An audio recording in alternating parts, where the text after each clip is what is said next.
In the well over 20 years that I've taught education nationally for Wood Magazine, I get a number of questions around glue.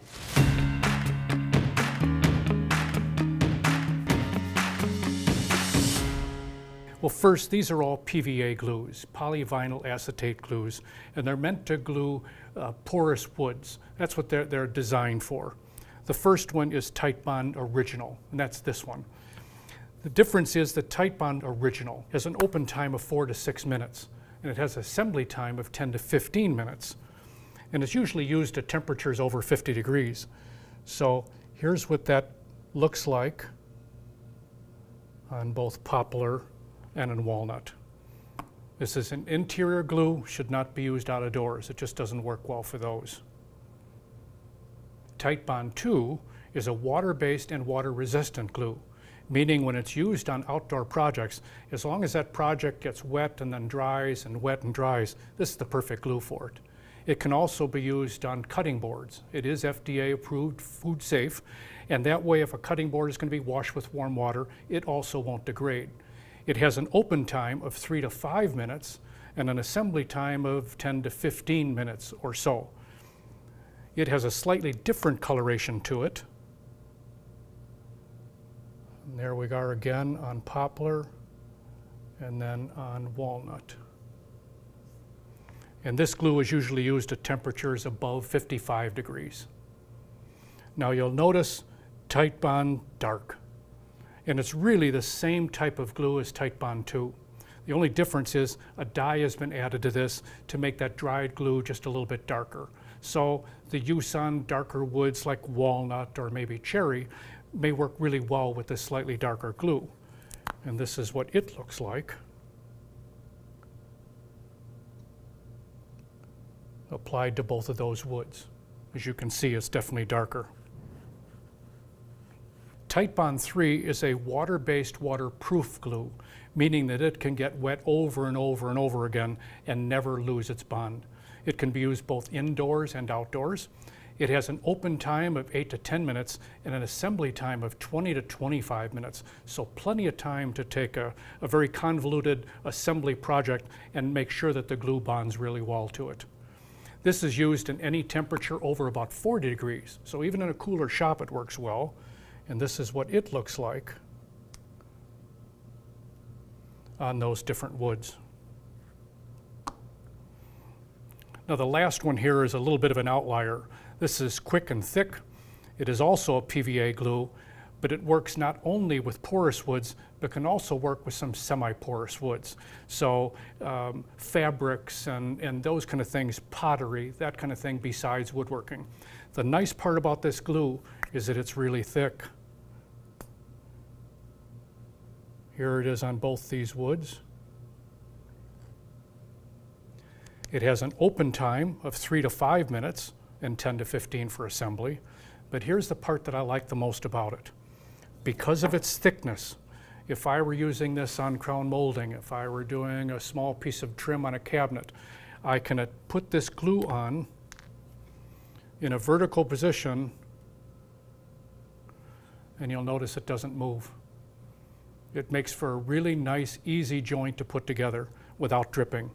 So let me just really quickly spread this. Again, it's a lot thicker a glue. It has a relatively fast tack time, which means all I've got to do is hold it for a short time, and it will bond well. Still takes, like the rest of these glues, a while before it gets a true cure, but it works really well in the short term. So now, again, there's no dripping here at all. And putting these together, all I need to do is squeeze them and just hold them for a minute or so, and I can let go of that bond. That actually looks pretty good. Again, I'll just hold that for a second. One of the last reasons for choosing a particular glue may be just what the dried glue looks like. So here we have kind of a yellow look for Titebond Original, and it gets a little bit more orange for Titebond 2, and then the dark version is pretty dark. And then here is a brown or more tanned look from Titebond 3. And lastly, we've got a really pretty clear look from the Quick and Thick glue. So this will kind of give you an idea, depending upon the species of wood you choose, whether or not you want to see a glue line that's got a little bit more matching color with the glue in it, or whether or not you don't care. And this is also what it would look like on a darker wood. So these are your choices. They actually work really well. Each of them has their own value. Each one of them is particular to a project, and woodworkers will find perfect joinery by using any of them.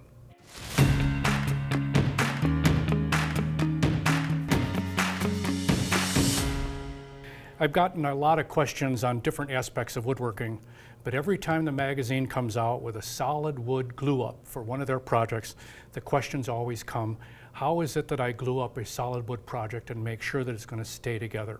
So here's the technique that I use, and it has worked for me forever. I've never had a failure, and I think by following what I'm doing, it will give you a pretty good idea of doing it as well. The first thing is I find that every joint is exactly the same that I make, no matter what type of joint it is. The jointed mating surfaces have to be perfectly machined. That way then, when they go together, they should be perfect. I don't use clamps to try and pull an errant joint together. So if that joint is really split, I don't want to use the clamps to do that. They're plenty strong, they can, but that board is always under tension. With this one machined the way it is, it's going to go together perfectly, and all I do the clamps for is to kind of hold it in that position until the glue sets up. So the first thing is I take my boards and I like to mark them, as you'll see here, to make sure that these two X's, the two seams here, are jointed either on the table saw or on the joiner so that the edges match perfectly. And then I'll finally do the same thing with the O's on the other side of that. I only glue 3 boards at one time because as I'm clamping those, I can, with my finger and thumb, I can control the height of each one of those seams and make that board perfectly flat across the top. And I normally start my clamp on the left, I'll work it to the middle, and then finally to this end. And again, your technique may vary, but the idea is the same. So I've got them set up in clamps like this, but I'd like to explain just for a second what it takes to clamp these together. The glue manufacturer suggests that the glue joint for softwoods should be pressed at about 125 psi. And for hardwoods, like this oak, about 175 psi, which sounds like a lot of figures, but it's really not.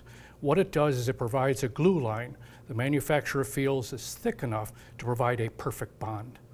Now, I've got them set up in clamps like this, but I just want to show you or give you an idea of what that kind of pressure looks like. So I've got a pressure gauge here, and what I'd first like to do is use a standard hand clamp.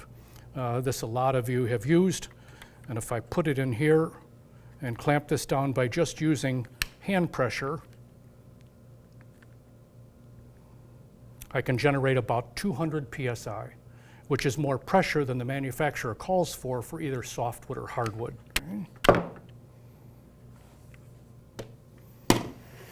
And now a bar clamp.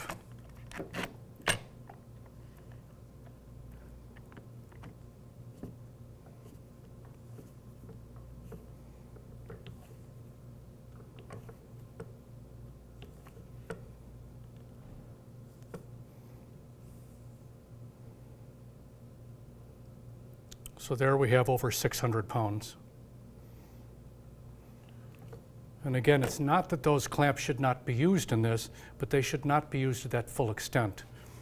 If I put that large bar clamp in here and I clamp that to 600 psi, these boards will literally bow up. No place else for that stress to go.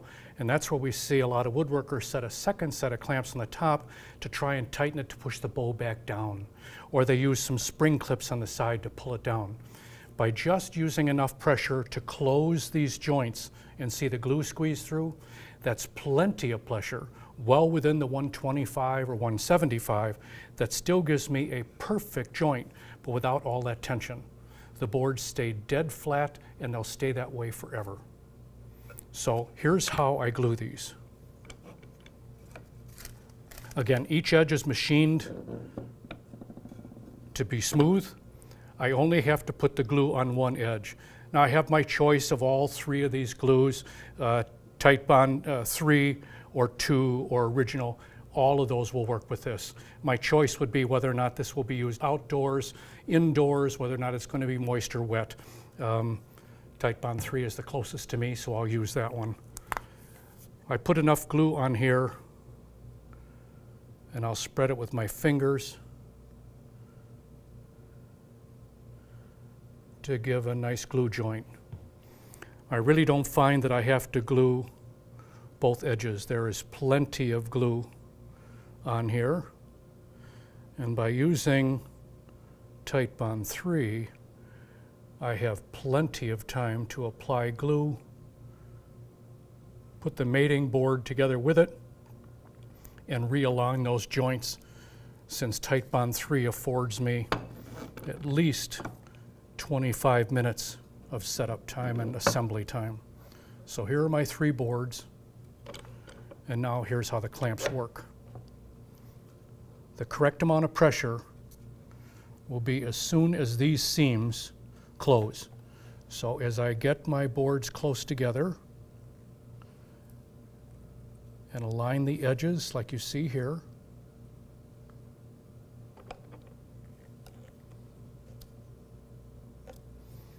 there's my first joint.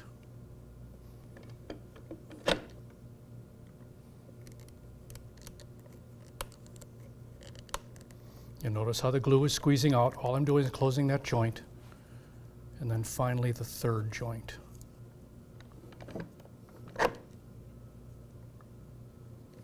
And again, watch the glue squeeze out.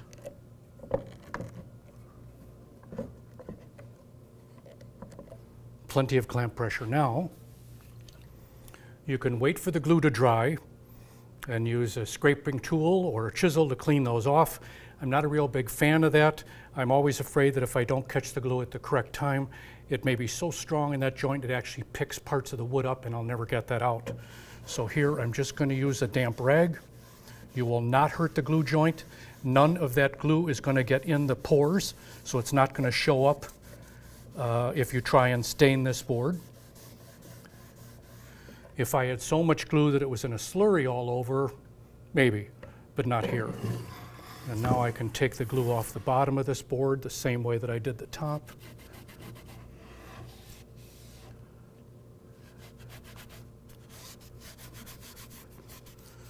And ultimately I'll follow this up by sanding the board, and that will take any irregularities off.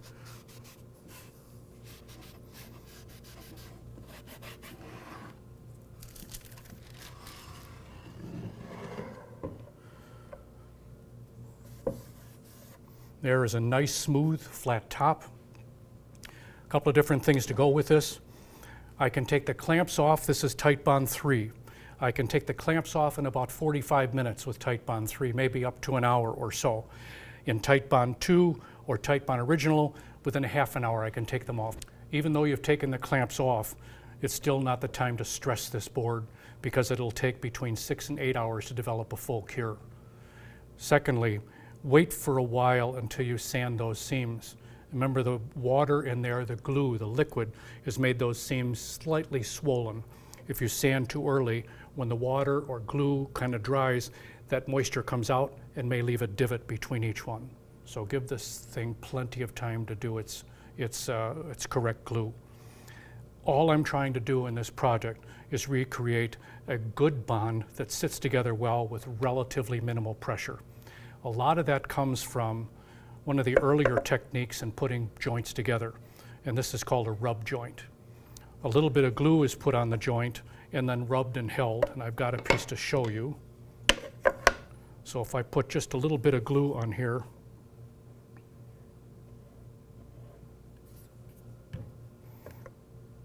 and I rub this joint together, I'm just going to hold it for a few minutes. You notice that it's just the rubbing and actually finger pressure that's holding it. I'm not going to stand here the whole time, but the idea is in a few minutes, this is going to set up well enough to be left without touching it anymore.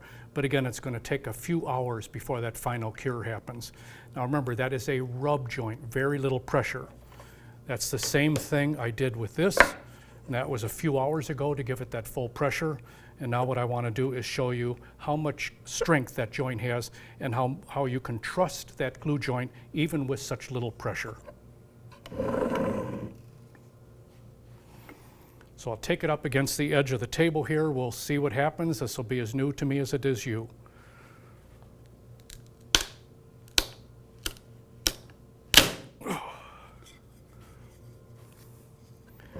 Okay, now it broke, and hopefully you'll see this. The joint itself didn't break. It actually pulled up the grain all the way across that. It literally pulled that board apart. So when we talk about the fact that the glue is stronger than the wood, it is. It literally, the glue stayed on there, right here, all the way through here, but literally pulled that board apart. If a rub joint does that well and is that strong with that kind of pressure, which would never happen anyplace else, this joint will never come apart because it has the correct pressure, the correct perfect glue lines, and the correct time for it to sit and cure. There's no issue in gluing together solid wood boards. Works really well. There's no need for dowels or biscuits. This is a great joint. Follow the techniques that I've showed you and you'll have a perfect flat board that never fails on you.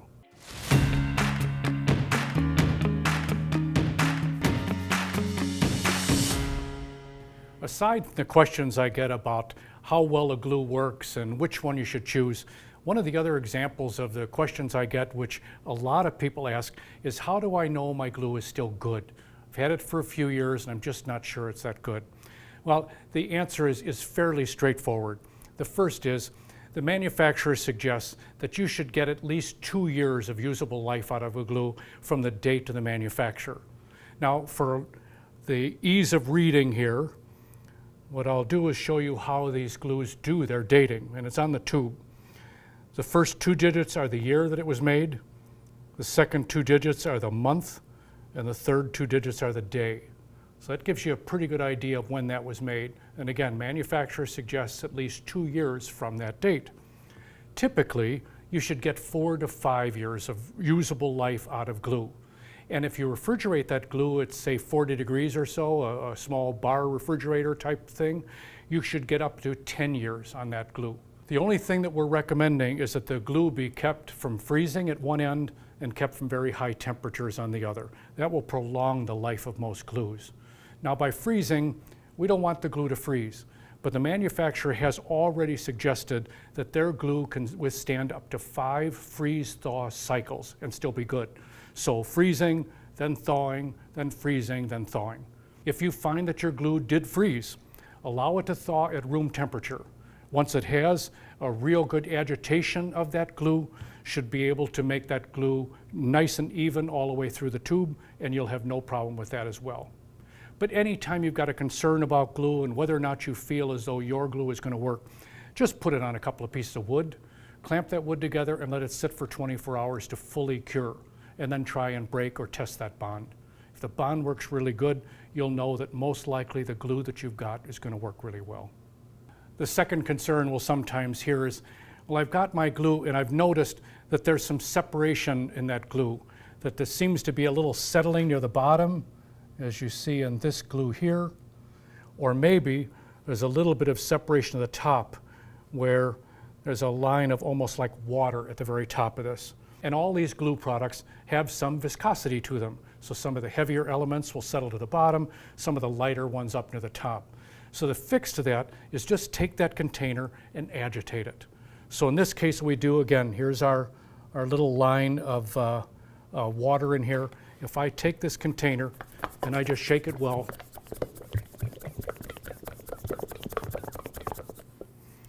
I will have mixed up the sediment that's at the bottom, I will have mixed the top, and now you can see we have one even color all the way through. That glue is going to be fine. So I've got a smaller container here with that same issue. We have a little bit of discoloration at the very top here. And again, all I need to do is agitate this.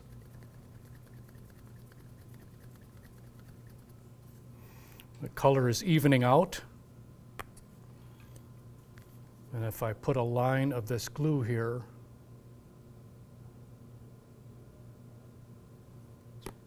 You'll see it's coming out here just perfectly. If this were stringy, or if this came out like a gel, this glue is probably no good regardless of the date that's on there. This is a slightly newer glue. Same thing here, we'll put this glue out and you can see the difference between them. And you can tell there's almost none. So the fact is that even though this had some separation or maybe some settling in it, it was just fine because it runs about the same as this newer tube. Lastly, and this is more of a personal thing, if I've spent a lot of time working on a project and probably put an awful lot of money into it besides, I'm not so sure that I'm willing to gamble with the last inch or so of glue at the bottom of this container. I think I'm much better off to just start with a fresh container of glue. That way I know it's going to be perfect. So the goal in this is, as long as your glue agitates well and the color seems consistent all the way through it, and it runs out nicely without being stringy or without being gelled, it most likely is going to be just fine. And again, a quick test will tell you for sure, but in general, you should expect to get, with reasonable care, anywhere from 5 to maybe up to 10 years of glue life in it. It's great stuff. It should work really well for you, but if in doubt, a new container shouldn't be out of the question.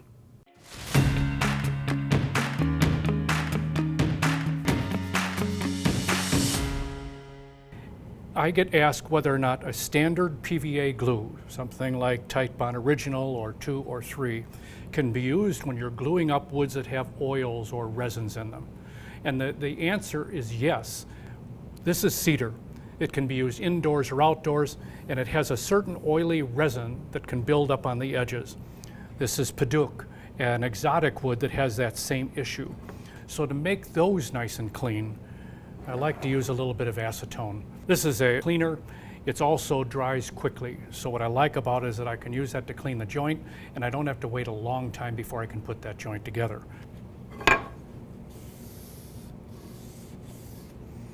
So you can see what'll come off.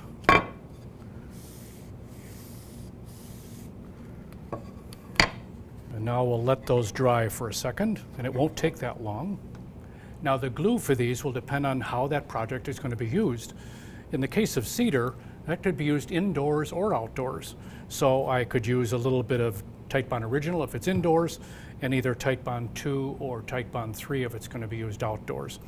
On the Padauk, I'm just going to guess it's going to be used indoors, so Titebond 2 or Titebond 3 is probably fine, but one would work just as well.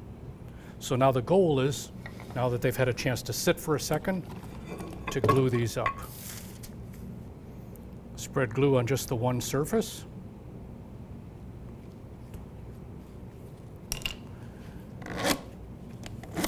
And now tighten these joints.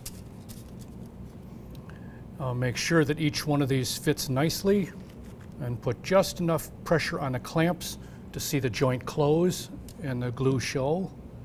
And now lastly, wipe the glue off each surface. Once that glue dries, we'll have a permanently bonded board. And again, even though it's an exotic, even though there's oils in it, the edges were cleaned with acetone, and I can use any of these glues to hold it together. This is a perfect project to show that. It's a great answer to a great question on whether or not PVA glues will still work with resinous or oily woods.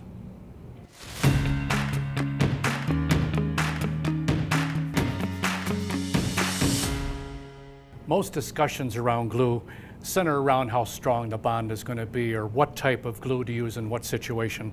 But what about those times when you want to get glue off? They show up on a project, stain doesn't go over them well, and finishes don't bond well, especially if there's glue behind it. So if you're joining two boards and you know where the seam is, you'll spend a lot of time sanding there and you'll make sure that there's no glue in that seam. But whenever you're putting boards together and you're using glue, many times the glue is on your thumb or it's on your finger and leaves small spots on a project and you don't know where they are, you don't anticipate them there, and when you put a stain or finish, now is when they show up. So here's a quick tip on how to find those before you decide to stain or put a finish on. I'm just using a little paint thinner or mineral spirits, and I'm going to go over the board And you can see the shiny spots here. There's one here, there's one here, and there's one here, and that's where the glue is. So it'll show up differently on oak and poplar and those kind of things, but you'll kind of get the idea. Now, if you're sanding or scraping, do that over the top of these and then use a little bit more mineral spirits and keep using it until these spots finally disappear. Now you can be confident that the surface won't be compromised by a little bit of glue that you didn't even know existed. And as long as we're in this glue removing mode, I've got a game changer for you. You've got glue on your clamps, especially these bar clamps. And this glue really compromises the ability of this slide to go past that glue. And I know a lot of woodworkers will use scrapers like this to try and get it off. They just never seem to work that well. And the longer you've got clamps that have been compromised like this, the harder it is to get them off. This involves a little bit of chemistry, but you'll love it. I've made a solution here of 1/3 water, 1/3 vinegar, and 1/3 acetone. And depending upon how much glue is on there and how thick it is, you may have to kind of protect this for a minute. I'm going to use a small little wire brush, and all I'm going to do is put that solution on there. So I just want to wet it down pretty well.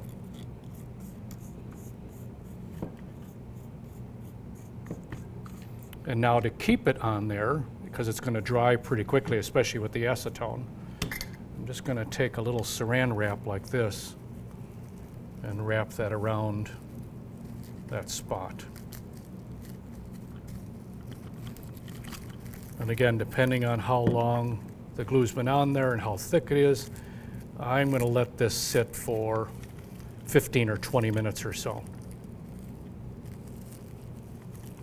So while it's doing its thing, the same process works for clothes. This same mixture needs to just sit on that glue spot. And again, I'm not scraping it with this or anything. And you know when you've got a glue spot, they're nice, hard sections of material. And what I'll do is just let this sit. Over a short period of time,